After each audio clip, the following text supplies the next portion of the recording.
C'est dans cette cabane qui fait office de la concession familiale 6 au quartier 8 Boum, à Mandjo, que vit au quotidien la petite Bilangon et Mépi Mylène, âgée de 17 ans et élève en classe de seconde allemand dans un établissement de la place. Mylène est une vendeuse ambulante de bâtons de manioc à la gare routière de Mandjo pendant les week-ends et les jours fériés pour subvenir aux besoins de sa famille qui, à en juger l'environnement et l'ambiance morose, vit dans une extrême précarité. Et en cette période des grandes vacances, Mylène exerce désormais au quotidien son activité commerciale pour mieux préparer la prochaine rentrée scolaire. C'est donc au retour de son gagne-pain dans la soirée du mardi 22 juin dernier que la petite Mylène aurait été abordée par un homme en tenue, conduit dans un lieu inconnu, puis abusée sexuellement par ce dernier, selon le témoignage des riverains.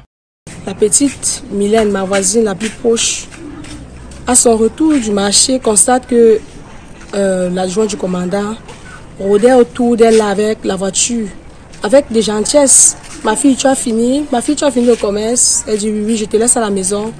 La petite, flattée par la gentillesse, accepte d'entrer dans la voiture. Mais malheureusement et heureusement pour ce gendarme, pour cet acte bizarre qu'il a commis, il prend la petite, il va tourner avec la petite crie dans la voiture. La petite dit non, je ne veux pas, voilà le chemin, il ne veut pas comprendre.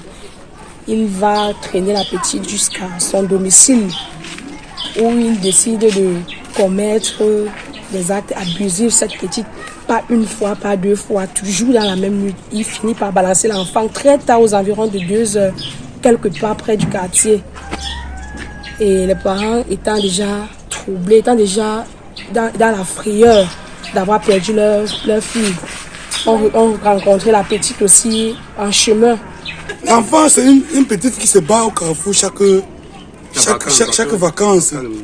Bon, elle cherche son argent de rentrer. Entre temps, alors, l'enfant qui pouvait voir les bâtons, je ne sais pas ce qui s'est passé. C'est hier que j'ai suivi même ça. Il porte l'enfant là, tu as abandonné aussi au collège de l'unité là, à 2 heures de la nuit. Que l'enfant va commencer comment? Nous sommes des jeunes d'éducation, nous sommes fâchés dessus, monsieur. Et il était où avec l'enfant? Il était à la brigade, mais je ne connais pas. C'était à la brigade. Une autre affaire de viol sur mineur par un homme en tenue qui est au centre de toutes les conversations en ce moment à Mandjo, dans le département du Mungo. Il est méchant, c'est un mauvais type. Comment il peut violer une petite fille, sa petite fille? Comment? Ça c'est quoi ça? Où est le monde? Envoie-la là-bas en prison. Franchement, ça c'est un mauvais type. Vous êtes fâché? Beaucoup même. C'était mon affaire, que moi j'ai tué, franchement, que moi j'ai tué.